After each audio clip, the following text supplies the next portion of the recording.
Hey, what's up, everyone? How we doing? Oh, already got some comments coming in. Awesome. Nice. Okay, well, what's up? Thanks for joining me again for this live stream tonight. Let me see if I can adjust this camera just a little bit. There we go. Gonna be a Q&A session right here tonight. Pulled a bunch of questions from the past couple videos I've been posting, and gonna answer some of them, and then whatever you guys have tonight. So we're gonna get this started. I see we've already got a couple people here. Gonna play a little intro video, and then we're gonna get going. Thanks for joining.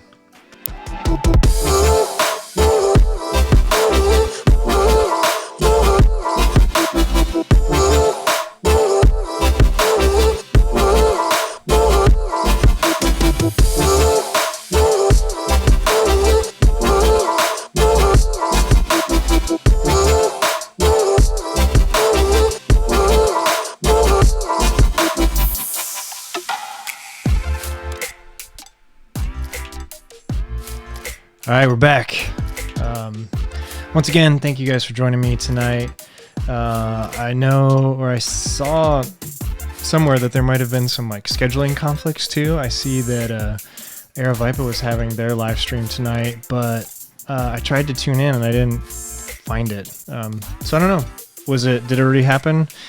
Is it over? Did I miss it? I don't know.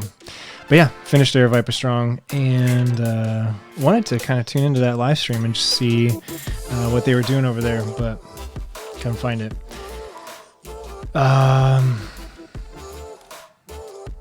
Yeah, Dave, sorry. Took a day off from daily vlogging. I think I did like 10. I think I did 10 days in a row, which was a really crazy experience. For all of you that have been watching my videos for a while, you know that I typically would put out like a video a week or maybe every couple weeks. It wasn't ever daily by any means. And just for this Aravaipa Strong thing, I decided to just go for it and do some daily videos, and it was quite the experience. It was not... The first couple days were a lot harder than, it was kind of about as difficult as I anticipated. But then it kind of got a little bit easier as it went on, kind of like developed a routine. And it didn't really take that long. So I think I'm going to jump back into that. For the meantime, for the next, couple weeks or so, until I finish this Triple Crown series, I will probably not be doing daily vlogging. I'll probably be putting out a couple videos a week or so. I want to continue doing these live streams a couple times a week, if possible. But then once the Triple Crown documentary series is done and it's out and you guys have all watched it, I think, I don't know, but daily is fun. It's really fun. It's a routine that you get into, and it's just I don't know. I liked it. It was, and the feedback that you guys all gave was just awesome too. So that was really fun. But, that's 10 more. Oh, yeah. Dave also says that's 10 more than I'll ever do. Congrats. Yeah. Thanks, man. It was fun. It was, it was a blast. Oh, Justin, what's up, man? Starting a nice threshold ride on Trainer Road right now. Counting on you for entertainment. Good job on the Aravaipa Strong runs. Cool. Thanks for joining. That's awesome, man. Threshold ride. That's going to be difficult. So have fun with that. David says, congrats on finishing Aravaipa Strong 100, by the way. It was good to meet you in chat at Western States last year. Awesome. That's cool. Thanks for joining. Western States that was a really, really cool experience. Got to meet a lot of people. But Dan says, hey, Ryan, how do the legs feel after Aravaipa? Congrats on the finish as well. The legs are really fine. The funny thing was that it wasn't like that it wasn't that much more than I had been doing over the last couple months anyway. It was just I basically didn't get some shorter rest days. I pretty much had to run, 10 miles a day. And when you're just sitting around thinking about that, it doesn't really sound like it's going to be that hard. But then once you get into it, it all depends on how, it all depends on where you're coming from, like how many miles a day you run anyway. I'm sure there's a lot of people out there where, they do 10 miles before breakfast every day and then they go out for another. But for me, I was hovering right around last couple months, hitting 50 miles a week pretty routinely, getting closer to 60 on some weeks. And then my peak week was, I think, like 73 miles over the last couple months. And then for this Air Viper Strong, I basically I put together a 58 mile week with I think 68 miles, something like that. And it was like the 68 mile week and the weekend right before was pretty heavy. So I took a few shorter days right before I started, and ended up really awesome. I finished it in 9 days. I got down to the second to last day was like really rough. I didn't plan out my schedule right, and I only got 6 when I was planning on getting a few more, because I wanted to finish on that Saturday. Like I wanted to finish in 9 days, a day early. And I didn't want it to be a 20 miler. I wanted it to be like 15 or 16. But I didn't plan out my schedule properly and only got 6 on the day 8. So day 9, I was like, well, might as well just go for it. And then I went to some trails, and that was a odd experience. It was the first time I'd ran trails in like 6 weeks. And it was so fun. I had a blast. But it was, if you've seen my video, I kind of explained it a little bit, but it was just a little bit weird, being around that many people. There were a lot of people out there, a lot of kids, tons of people riding bikes. It's a popular mountain bike spot. But anyway, yeah. So Dan, to answer your question, legs are feeling good. No issues. Small issue with I don't know if it's something going on with my toe or if it's some nerve something, but the last 2 days I've had a little bit of pain in one of my toes. It's not like a blister or anything like that. It's like deep inside, but I'm not worried about it. I think it'll clear itself up. Jeff says, out of the Torns you've used, which did you end up liking the most? Plush or Torn 4? Also, congrats on finishing. So I run in both the Torn and the Torn Plush. Like right now, since I'm doing most of my road miles, that's what I'm using is the Torn 4 regulars and the Torn 4 Plush. And then I also have a pair of Vihos that I use occasionally. And then a pair of Provisions that I use occasionally. But the way I think about using the Torns or the Torn Plush is that if my legs are feeling like really good and I'm, the morning or however is, like if my legs are just feeling like when I'm going to get my shoes, if my legs are feeling good, I'll go with the Torn 4s. Because they're a little bit lighter. They feel just a little bit more like an extension of my foot. There's less mass to it. But if I'm like struggling a little bit or my legs are feeling heavy, I'll use the Plush because there is a noticeable difference in the sole. There's a lot more cushion. There's a lot more bounce. Like it feels like you feel like you propel a little bit faster. So I don't know if it would be a faster shoe. I wouldn't say that, I guess. But if you feel like you get a little bit extra push off from the ground. So did that answer the question? Which did you end up liking the most, Plush or Torn 4? Oh yeah. So it's just a preference on what my legs feel like that day. If I had to pick one forever over the other, and there was only 2 shoes in the world, and they were the Torn 4 and the Torn 4 Plush, I would just pick the regulars because I think they I think they will. They would work better for a wider variety of runs. A Torn 4 Plush, in my mind, are really for recovery, or if you're going like super long on the roads, in my opinion. Let's see here. Awesome, Marisol. Yeah. Hey Ryan, congratulations on finishing Air Viper strong. Thank you so much. Marisol has been around. She's been watching my channel for a while, and we've been commenting back and forth. So thanks for joining again. St. Michael Hikes, you've been around for a while too. Just checked the Air Viper site, and they haven't started their live feed yet. Yeah, that's weird. I don't know. I thought it was supposed to start like an hour and a half ago. I don't know. Dan says, my calves are definitely hurting. I was doing 45 to 50 the 2 weeks prior. Yeah. I feel it. Yeah, my calves, every once in a while, they'll kind of like tighten up. Yeah, it's just part of it, part of the game. That's why I use a lot of those recovery tools that I put in my video yesterday. John Truelove, congrats. Well done, sir.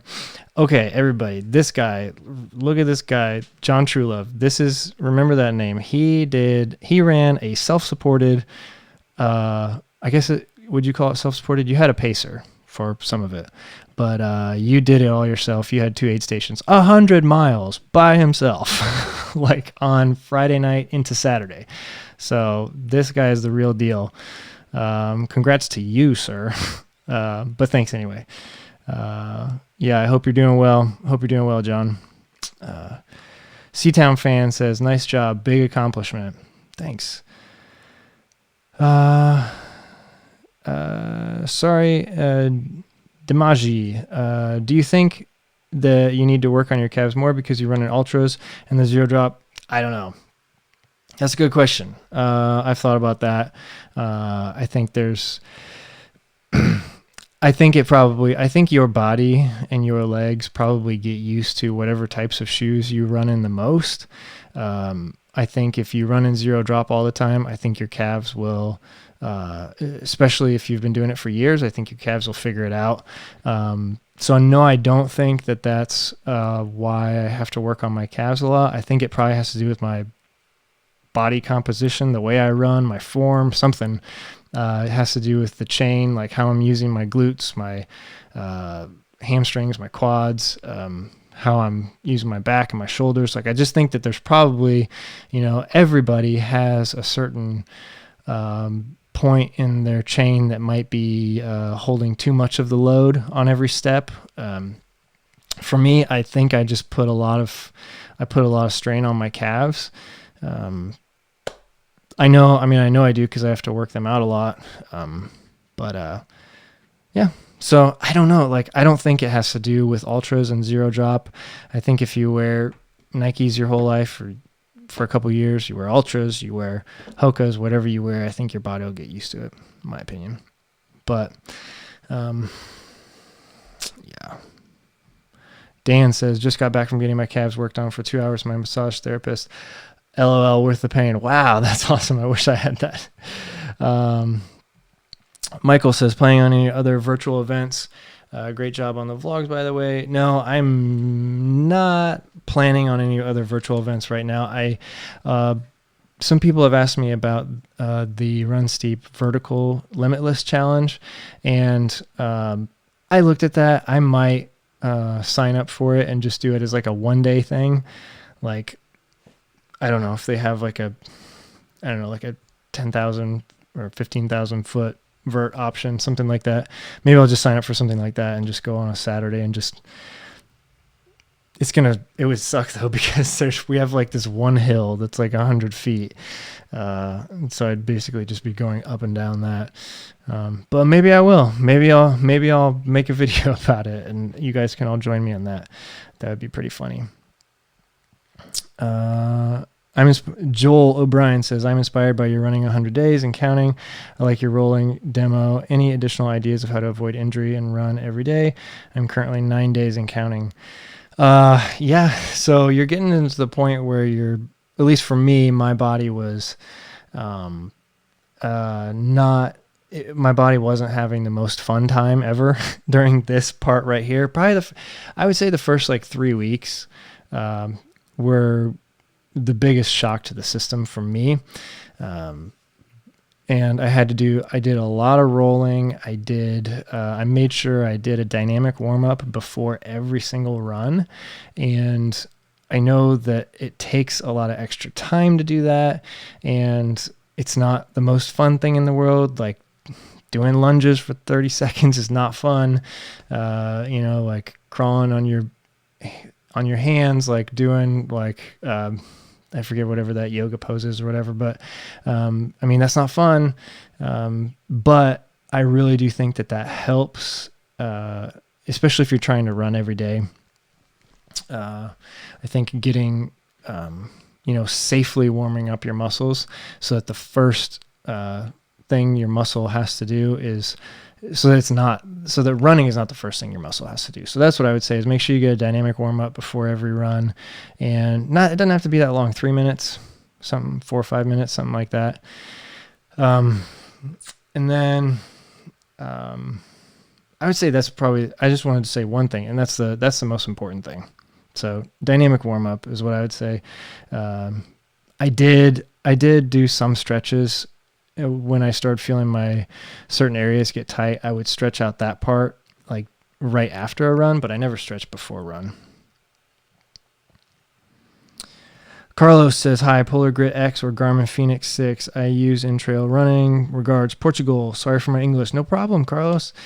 What's up from Portugal? So the Polar Grit X and the Garmin Fenix 6 are very, different watches as far as the features that you get.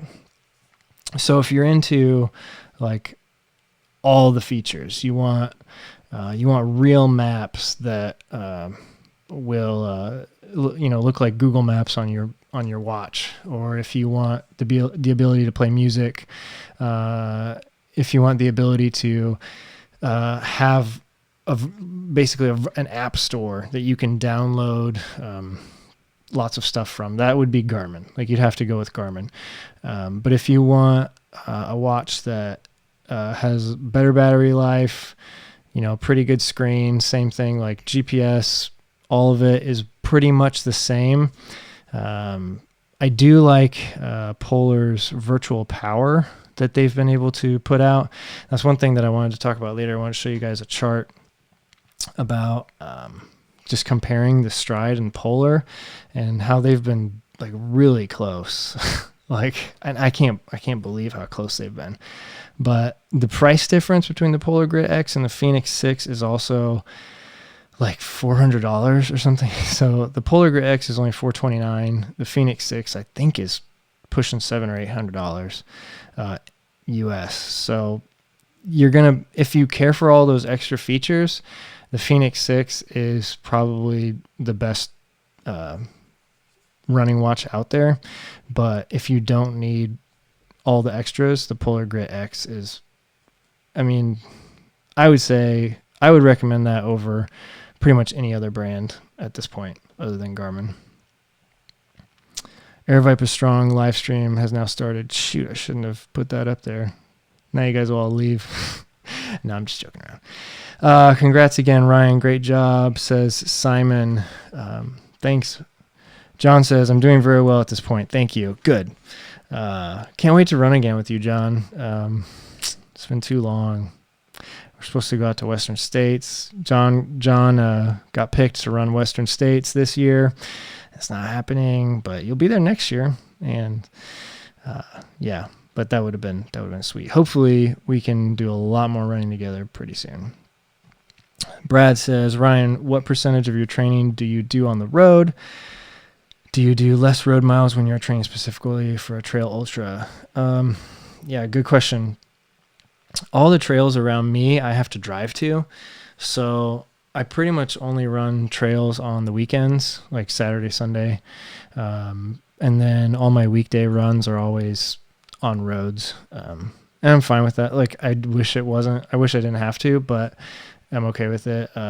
During this time, I've been doing actually 100%, except for the 20 miler I did on Saturday. So the last 6 weeks, 100% of my miles have been on roads, just because a couple of the parks around us are closed, and like the one or two that I know of that are open are just really crowded all the time. From what I've heard from other friends that run at those trails, and that was my experience on Saturday. Going out to this place that I go to all the time. It's like a 4-mile loop. It was just really, really crowded. So I would say percentage-wise, maybe 30% of my running is on 20%, 20 or 25% maybe is running on trails. And then the rest is all road.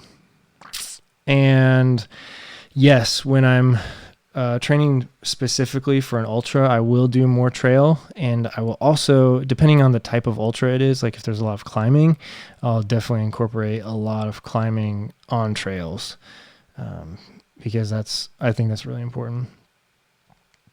Justin B says, that's amazing. You just ran 100 miles unsupported. Yep, it is. I just ran my second 50K ever alone on the Florida Trail alone. Nice. Well, I did run into a naked guy. Not so sure if it still counts as alone. Yeah. Was that Sean Blanton that you ran into? Joel Walters says 100 repeats of your 100-foot hill equals 10,000 feet. Yeah, I've almost done that before. I think the most I ever did on that hill was, I want to say I think it was 4,500 feet. So 45 up and downs this hill. And it's kind of like a nasty hill too. Like there's lots of roots and rocks, and it's really steep. But that's how I trained for Grindstone and Run Rabbit Run, was that hill. A couple hills. I mean, we have a few hills, not many. There's one really good one that's good training that not a whole lot of people know about. Dylan Wadja says, what's the best running watch for $60 or less? I don't think you can find a GPS watch for $60. So it would be just whatever they have at whatever local store you go to. You can find like a digital watch. Laz would probably be able to tell you what the best one is for that. Yeah. So a couple questions that I've got on some of the recent videos. Roman says, hey, thanks for your work. What's the main difference between Garmin and Polar? Some people say it's like the Windows and Mac. I'm a Mac user. I want to know, is Polar or Garmin the Mac of sport watches?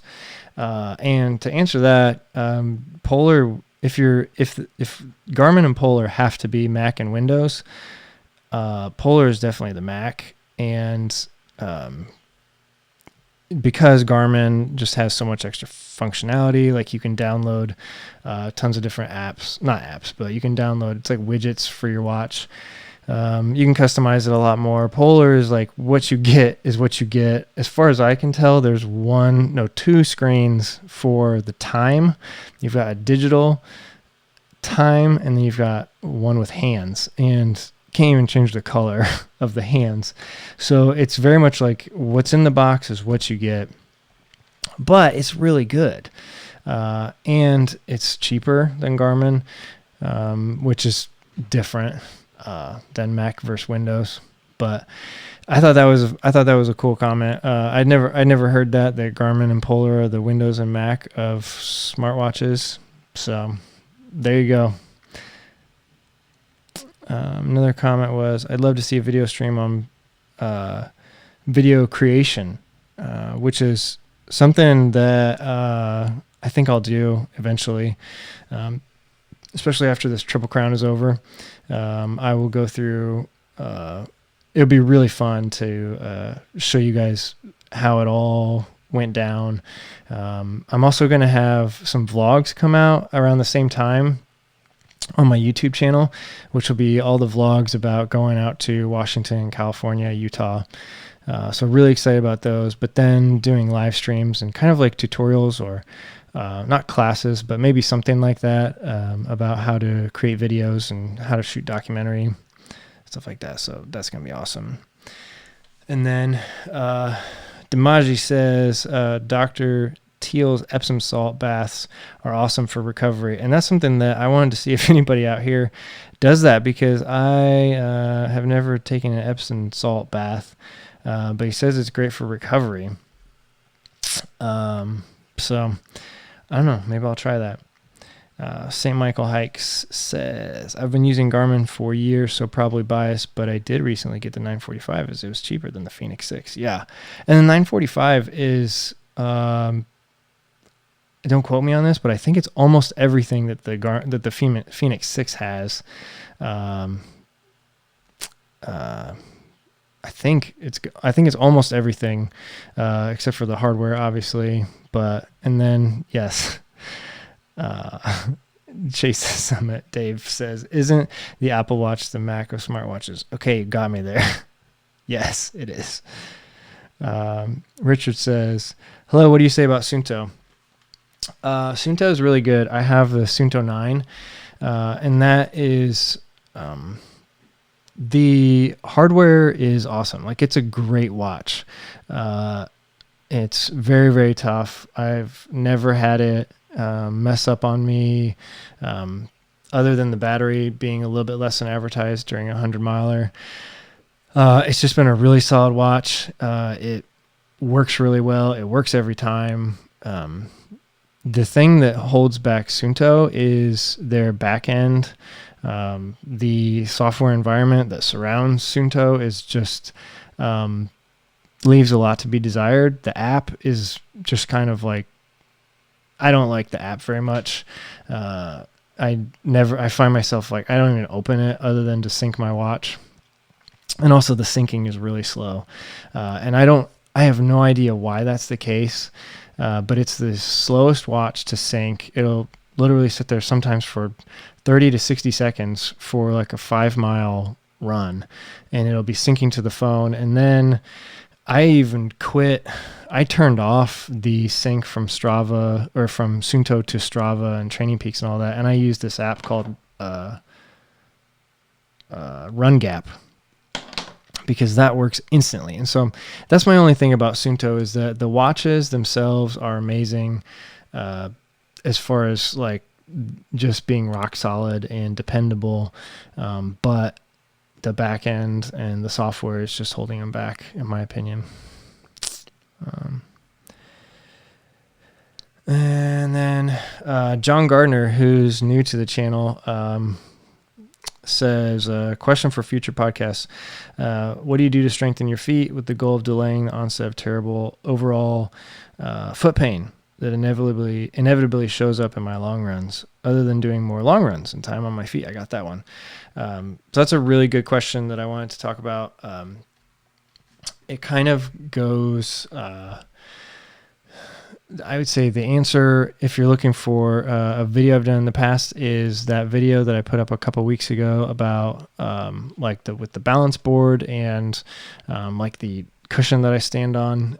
So my answer to that would be stability, work on just being on your feet more.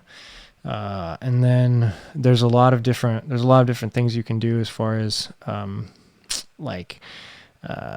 exercises. You can find a lot of exercises online for strengthening the bottom of your foot. There's just simple ones, like putting your foot on a towel and then using your toes to try to curl the towel up under your foot. That's a great one. But then, like I said, using balance boards, getting your chain working right, hips, knees, ankles, because what's going to happen is we all have some part of our body that's taking on too much of the load, and that's usually where an injury will pop up, or a place will get a lot more fatigued. It'll get fatigued quicker than another spot. So, yeah, I think there's a lot of ways that you can tackle that.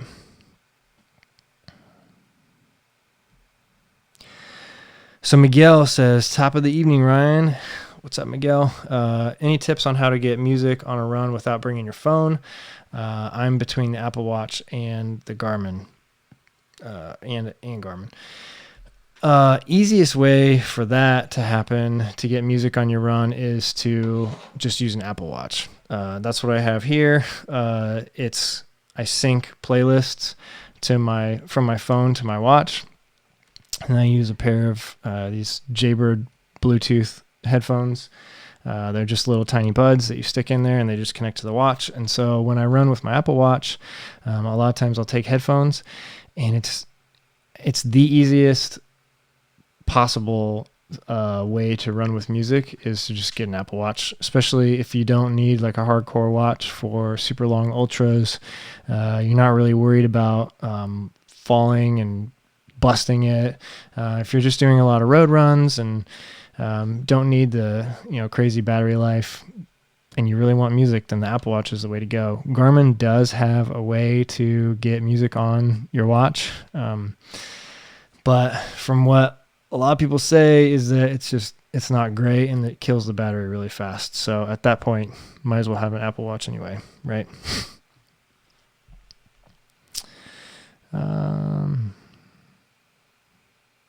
So yeah, hopefully that answered your question. Jeff says, as a coach, trying to hit local ski slope twice a week for hill repeats.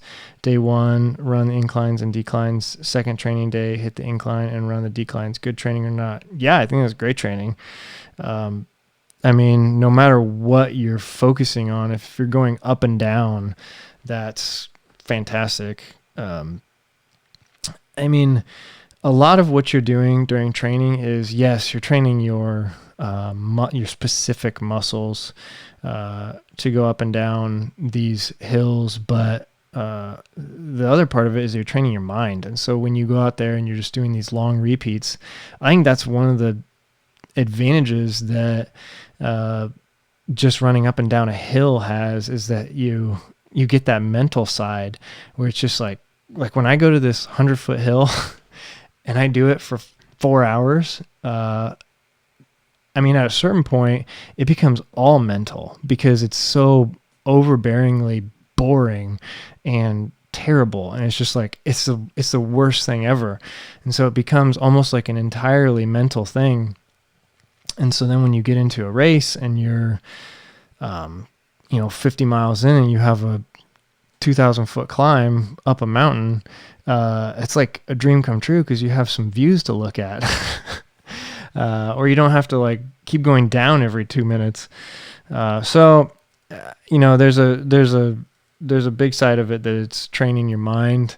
But then switching up the inclines and the declines is great because running downhill is a very important skill to have if you want to be a good trail runner, you want to be fast, because I mean, that can beat you up really, really bad.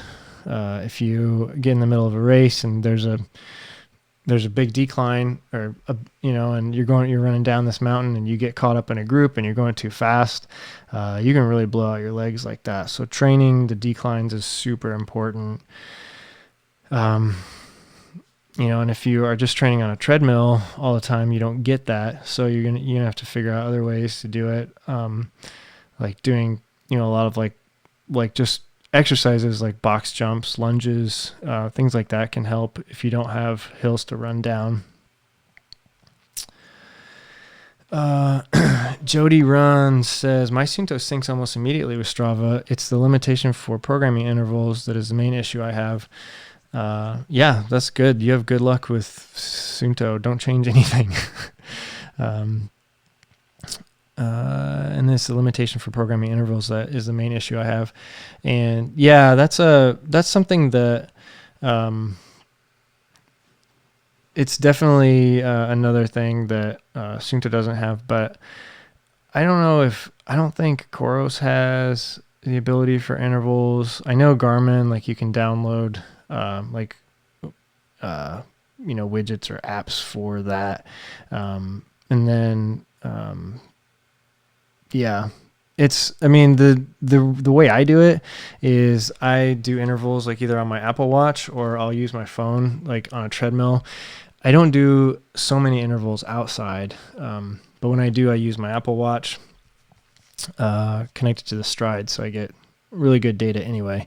But there's a really good app called Intervals Pro that I use, and it's a really cool app, and it's got a good visual on it, and it kind of dings in your headphones when it's time to switch up. But yeah, I mean, doing intervals is hard, especially if you're doing long ones on a treadmill or something during the winter. Like I did a lot of,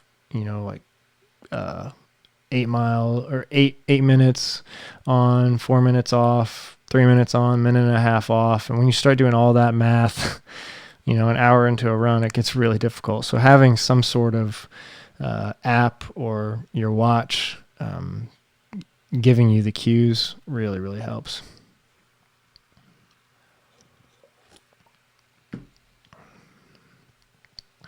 Oh, awesome.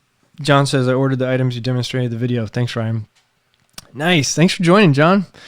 And Marcel says, Ryan, are you still using Univet Nutrition? I noticed that you go for spring energy lately. Good question. Yeah, I'm not tied to any sort of nutrition company or anything like that. I use whatever I want. And right now I've been using a lot of Spring because it's been working really well.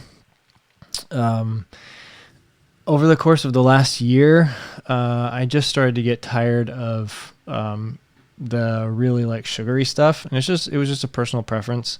But any of the goos or Cliff shots, Cliff blocks I can do because it's kind of like a chewy thing, and especially in the middle of the night, that helps. But Spring Energy was something that, they're a smaller company, but they've just signed some really pretty good athletes, and they've had like Sage Canaday and Sally McRae for a long time, but now Matt Daniels is with them, and so they've got a solid team like that they're building up, and so they're becoming more and more known. And I tried a couple of them. The thing is, they're a little expensive. They're like, I don't actually remember how expensive they are. But I think they're like $1 or $2 a gel. So it gets pricey. I always look for their sales. You can also get them cheaper on Amazon sometimes. But yeah, Spring Energy, like it's really mild taste, and it tastes a lot like pretty much just like bananas or nut butter or whatever fruit is in it. I tried Mirror Energy and I really liked them, but it was really hard to take it while running, which is something that I was really practicing over this winter, was taking my gels and taking my hydration while I was running and not having to like stop and walk and eat it. And Mirror Energy was just impossible because it was so thick. It's molasses mixed with like chopped up pureed fruit. So it's super, super thick, and it's just really hard to get out of the gels, but they were really good, like incredible flavors. I liked them a lot. Spring Energy, it's just like, it's so fast, and it tastes good, and it's mild. My stomach accepts it. I can take a gel every 35-40 minutes over the course of a 5-hour run and be totally fine. I haven't ever tested them in a race because everything got canceled this year. But yeah, I like them a lot. Yeah, John says, if I can get my feet stronger, I'll be able to run for hours. That's true. Keep working on it, man. You'll get it. Jeff says, thanks, Ryan. I've also been using the OH1 and really liking it with the Apex Pro. Yeah, the Polar OH1 is a heart rate strap, and it's an optical reader. And it goes on your arm, like either like up here, or I think you can wear it down on your forearm too. But that's a really good one. Like, I've heard and seen a lot of good things about that. It was a toss-up for me when I bought a heart rate strap a couple months ago. I was either going to go with the OH1 or the H10, which is the chest strap, and I just went with the chest strap because I think at the time it was a little cheaper. and the battery life is another thing. So anytime you get like one of these like optical sensors, like the OH1, it has like 8 to 10 hours of battery, maybe a little bit longer, but you have to charge it a lot. With a chest strap, they say, I mean, the battery's going to last for 6 months to a year before you have to charge it. So they're reliable.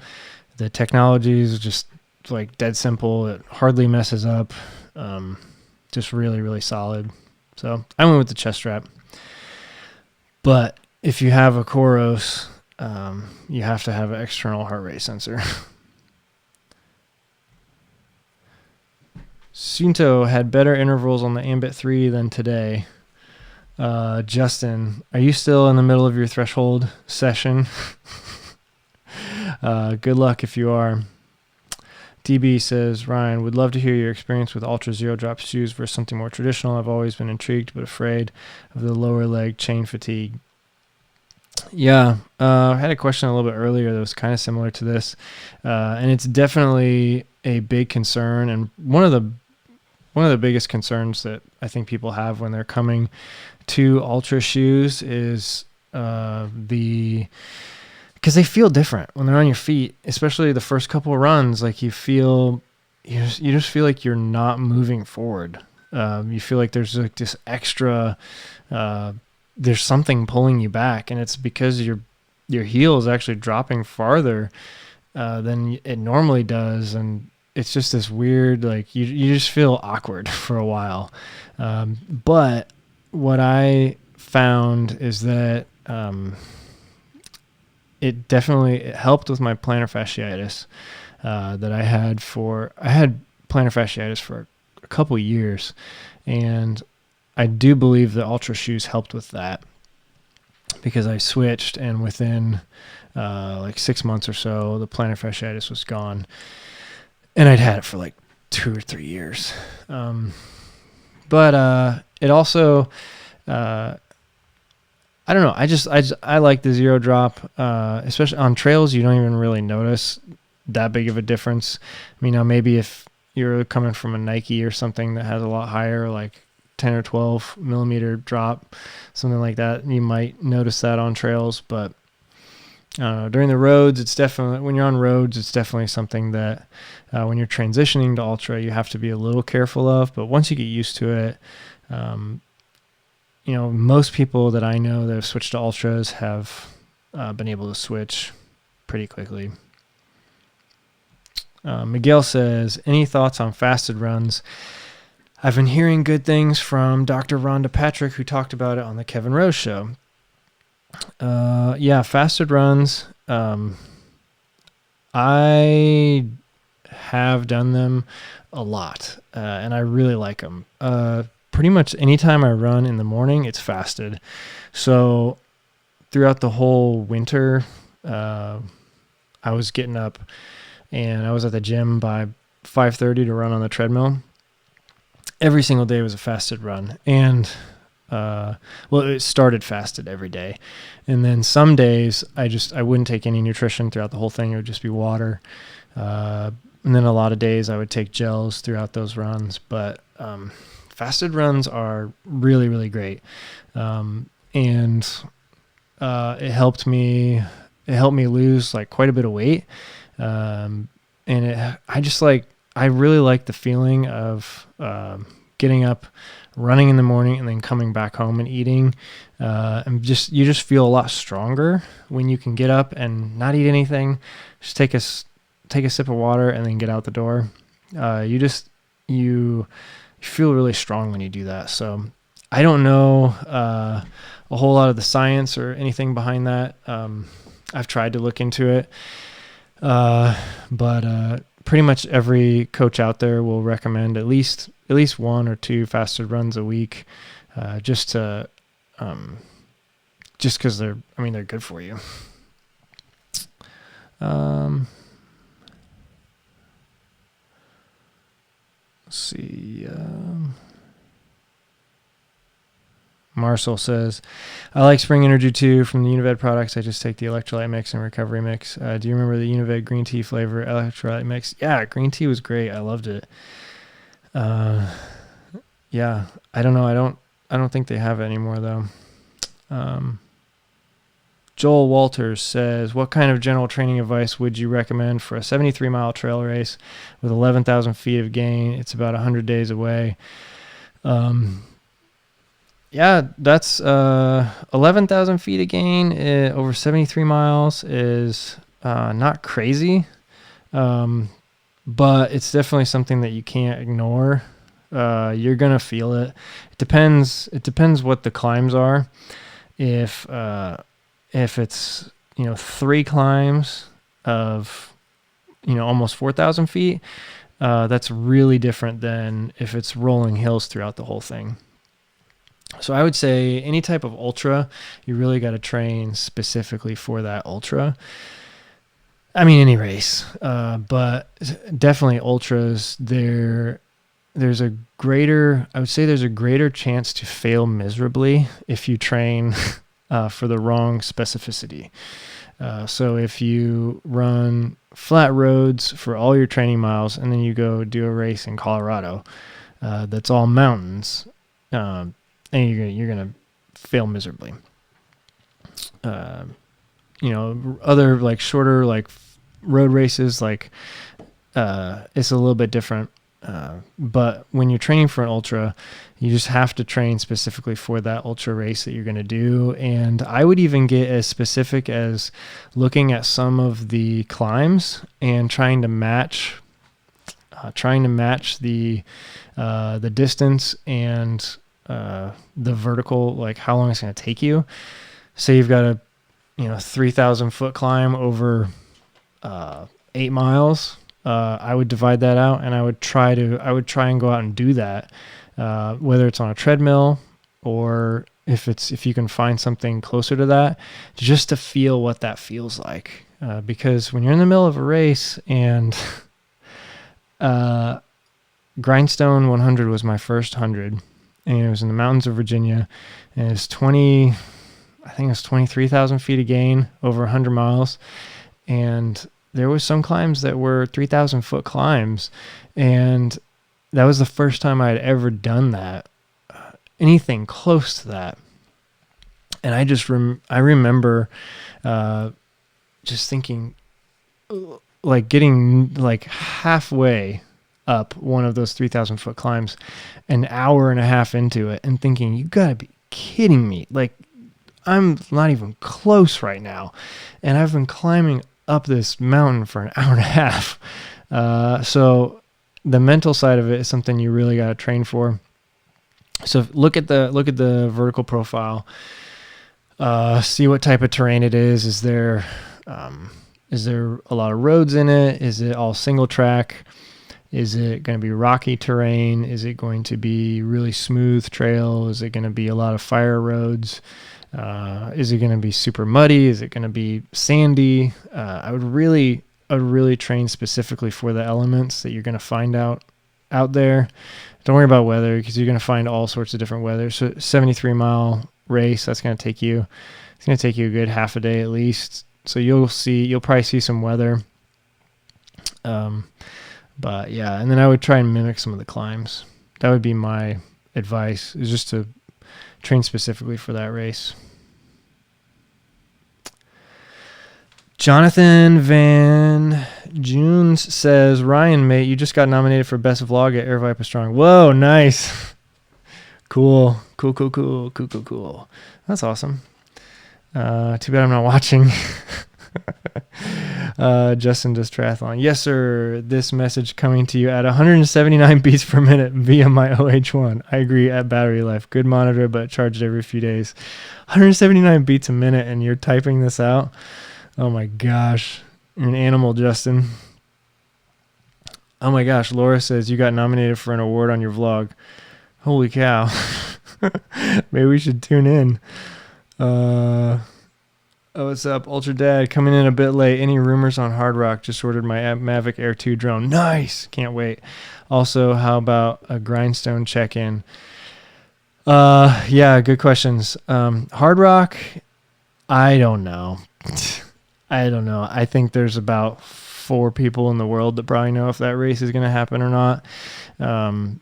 and they're not telling anybody until it goes. I think the last tweet that the Hard Rock Twitter account put out was in February. So I've been checking it every once in a while, trying to see if there's any action on it, but it doesn't sound, I don't know. Well, we're going to hear soon though. And then your Mavic Air 2 drone, that's pretty awesome. I saw that announced. I didn't check into any of the specs or anything. And then Grindstone, let's see. How many people have signed up for Grindstone?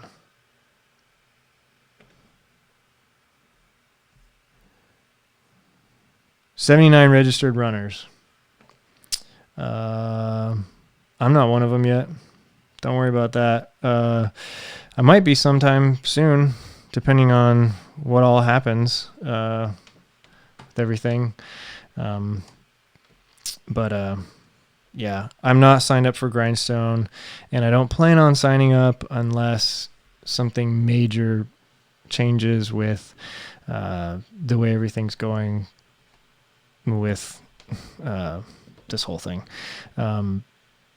Yeah, there's just my job specifically at Purdue. Like, we just found out that we're probably going to be working from home for quite a while. Through half the summer at least is what it looks like. So Jeff says, I'm a manager at 2 running stores, and Ultra is our number 2 brand shoe we sell over all the brands, and no, Brooks isn't number 1. I just explained to everyone you will have calf stretch, and don't be afraid of it. Just take it slow. It's more natural. Yeah, I agree. It's something that's going to be weird at first, but then once your body gets used to it, you'll be fine. Dimaji says, Training Peaks or Strava subscription? Well, I don't think that the Strava subscription is worth the money. I currently have the paid subscription. I thought I would use some things more. I thought the discounts might be worth it, but I just, as soon as my time runs out, I'm not gonna renew it. So the only thing that I have kind of noticed that I actually maybe use and don't even really realize it would be the leaderboards on Strava segments. And I don't know if maybe, because I do look at those every once in a while, and there's a lot of different filter options, and I think that's one thing that disappears. So if you have the free Strava, I don't think you can check out a lot of the customizable leaderboards on Strava segments, but it's not that big of a deal. So I would say if you're going to pay for one or the other, Training Peaks, if you don't have a coach, Training Peaks, you can get almost everything for free. If you have a coach, it helps to have the paid version because there's a little bit more granular data that you can get into. But I would say sign up for both. Use them both. See which one you like more. A lot of it just comes down to usability. And if you like one, you're going to use it. For me, I really like Training Peaks. It's where myself and all my athletes are. I trust it. It's solid. Like, all my data goes there. I've got accounts at Garmin, Polar, Suunto, Coros, what else? Stride, all these other accounts, and they all have my partial data, but Training Peaks is where it's all stored. And that's what I actually use for my training stress score and for just building up my training. If you guys haven't seen Training Peaks, I can show you that real quick.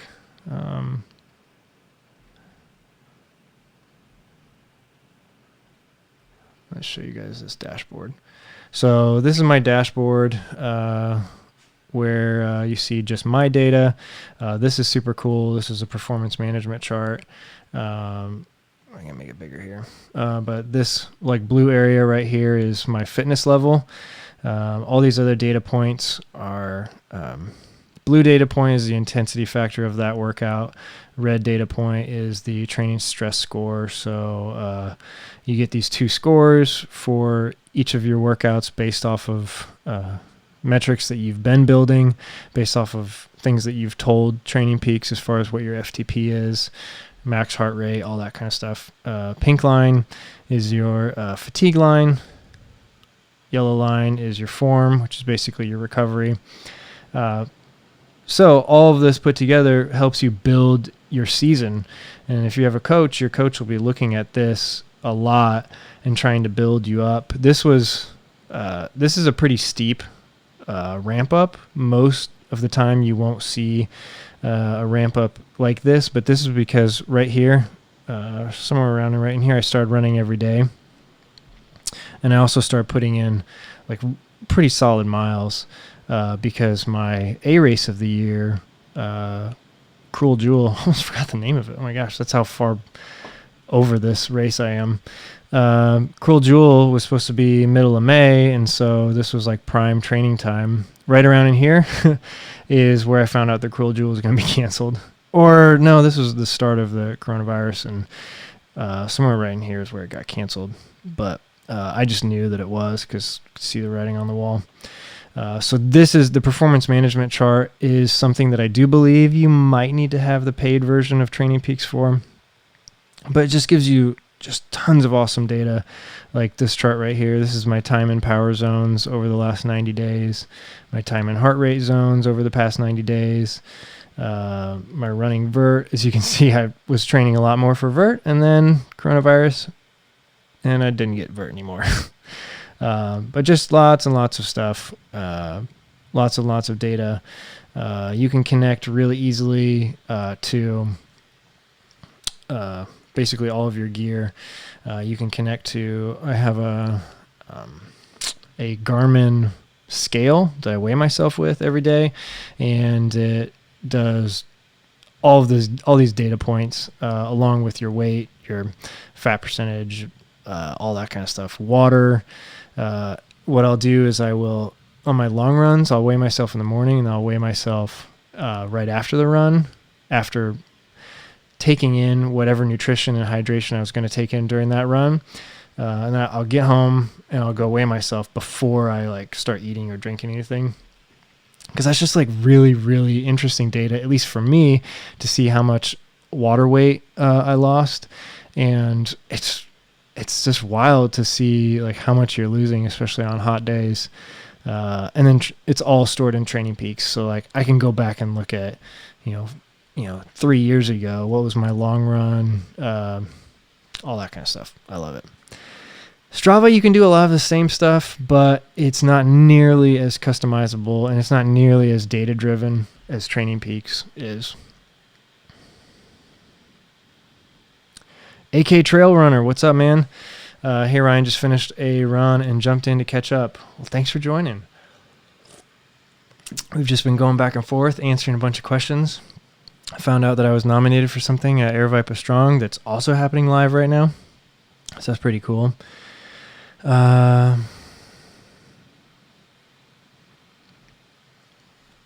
Ultra Dad says, I'd say we have time, only 79. What do you do at Purdue? Thanks, man. Have a good evening.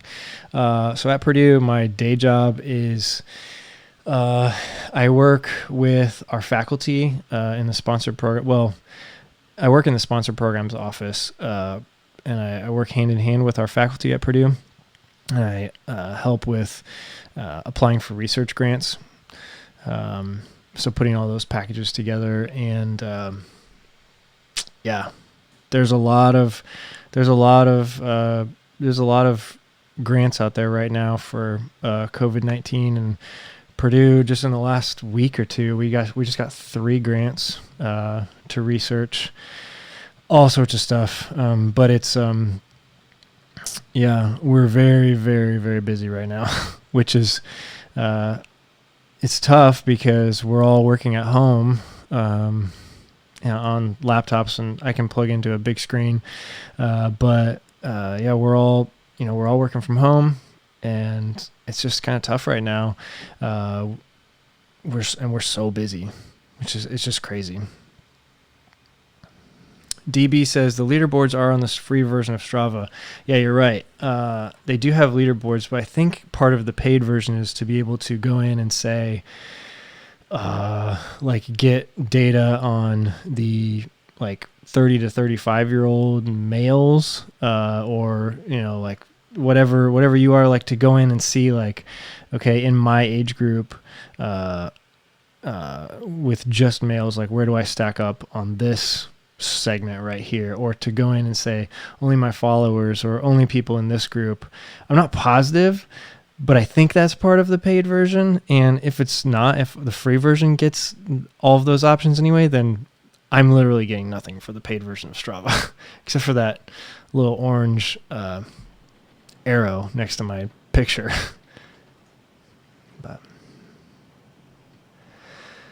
I thought I was the only, AK Trail Runner says, I thought I was the only one that tracks water weight lost during a run. Love the data. Yeah, it's really interesting. I mean, there's some runs that I'll go on where I'll lose, like on a, like the other day I just did like a week and a half ago, I did a 15 miler on roads outside.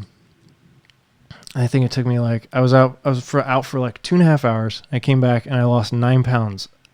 And I was just like, what? And that was, I mean, that's significant.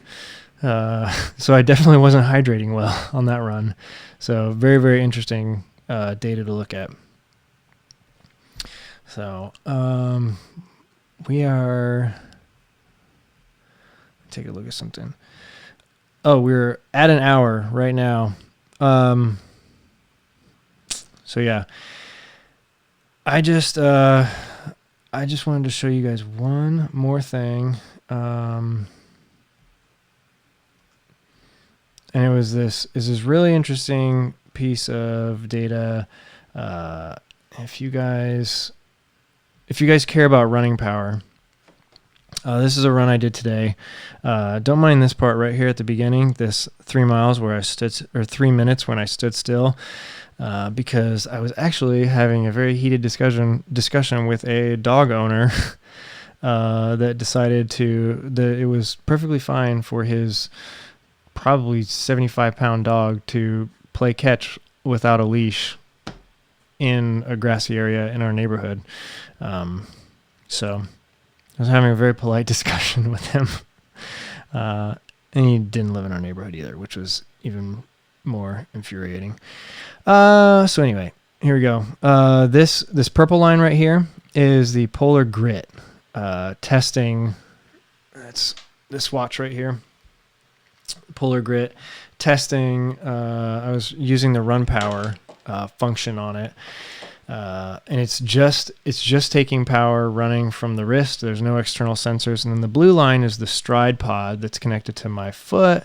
That is kind of the standard for running power right now. And I could not believe, this is the second or third run that I've taken where I've really tried to kind of stump the Polar Grit, running into the wind, doing like quick stops and starts, accelerating on the uphills, things like that. And I could not believe how close it's been for a lot of these runs. So I'm really, really impressed with Polar, for what they've been able to do. There's something going on in this watch. There's some good stuff with power. And so if you end up getting this watch, I would say definitely start tracking that and just watch it for a while. The best thing to do with power, if you get a stride pod or if you get a Polar Grit or something that measures power, you get a power meter for your bike. The best thing to do is just to kind of ignore it during your runs or rides, and then just look at the data after and build up a week or two of data of running power. Anytime you start tracking another metric, this is what you should do.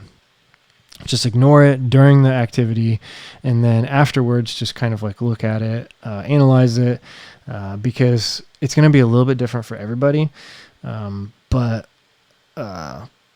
with this, you could see that it's trending higher, 40 to sometimes 60 watts higher. So I'm going to need to basically decide whether I want to stick with the Polar Grit or stick with the Strava or the Suunto, or how many S brand names do I have? Stride. There we go. Do I want to stick with Stride or do I want to use Polar? Because I'm pretty much going to have to pick one or the other because of the difference in how they trend. Because I'm going to have to then go in and set my FTP so that I get an accurate training stress score for every run, and so that I get an accurate performance management chart, yada, yada, yada. But I would say if you get a new type of watch or a new piece of gear and it's got a new metric, just watch it for a while and don't make any in-training decisions until you've more or less kind of figured out where your zones are and all that sort of stuff. So Bill Rhodes says, I found your channel by searching for the Painful Elimination Race. Do you think you will try another backyard ultra type event? Oh, that's awesome. Thanks, Bill, for mentioning that. Yeah, the Painful Elimination is set up like a backyard ultra. And I did this race, I don't know, was it maybe 3 years ago? It was right before Grindstone. Grindstone was in 2017. So, yeah, it was in Illinois, and it was like a 4.1 mile course of trails. Come back to this parking lot. It's like grassy area every time. Come back to your car, but you had to do each lap in an hour or less, and every lap started on the hour. And it was really, really fun. I went there with the intent to just run a 50K because 2 weeks later I had a 50 miler. And then 2 weeks after that, I did 3 weeks after that or something, I did Grindstone 100. So I went there with the intent to do 50K, did 50K, and it was super fun. And yes, I actually had it on my schedule to do this year. And we'll see. I don't know if it's going to happen or not.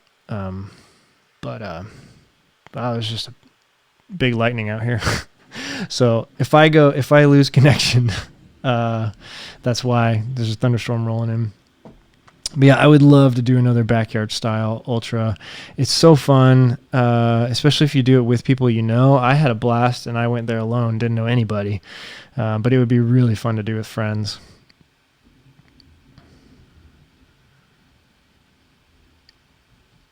Joel Walters says, Grit X is my next running device for sure. Waiting a month or two for any red flags. Thanks for testing it for us. Yeah, that's good.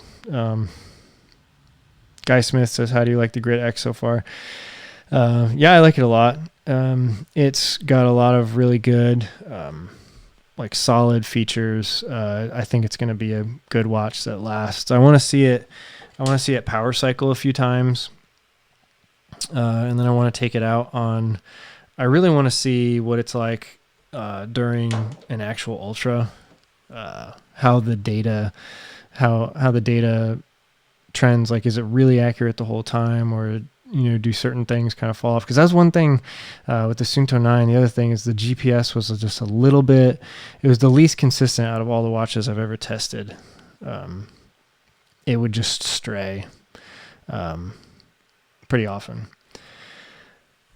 But all right, DB says, Ryan, been following you for a bit. What's your running story, lifelong runner, etc.? Interesting you made that comment about plantar fasciitis and ultras. I have actually been nursing plantar fasciitis for a while. Yeah, my running story, maybe I'll do a whole show about that. But basically, I started as a soccer player as a young kid, and so did a lot of running, not any distance running really, until I got more into like high school, and then kind of trained with the cross country team during the summers, and then switched to soccer in the fall every year. Did track, did the 800, 1600, high jump. Injured myself, not like a acute injury, but just like a overuse injury in my hip from the high jump. Because I don't think my coach was really paying attention to me that season. Yeah, and then did not much through college. And then after college, started doing triathlons, did a lot of sprint and Olympics. There was one year where I did a triathlon almost every weekend during the summer. That was before we had kids. And then did half Ironmans, Ironman. And then throughout that time was also working on exploring the longer trail races. So trail marathons, 50 milers, 50Ks. Never did 100K, but then I finished 300 milers.